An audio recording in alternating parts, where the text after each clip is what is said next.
मुंबईतल्या जोगेश्वरी आणि आसपासच्या परिसरातल्या रहिवाशांचं हक्काच्या नाट्यगृहाचं स्वप्न येत्या काही वर्षात पूर्ण होण्याची चिन्ह आहेत. या संदर्भात शिवसेना खासदार रवींद्र वायकर यांच्या पाठपुराव्याला यश मिळालंय.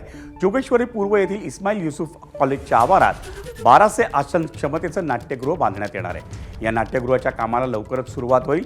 हे नाट्यगृह उभं राहिल्यास अंधेरी, जोगेश्वरी आणि गोरेगावच्या नाट्यरसिकांना हक्काचं नाट्यगृह मिळू शकेल. एक ऑडिटोरियम झालं तर नाट्य रक्षकांची जी ते पारल्याला जातात किंवा गोरेगावचं पण अजूनपर्यंत आमचं बनलेलं आहे. तिथे मी टोपीवाल्याच्या इथे मी व्हिजिट देणार आहे.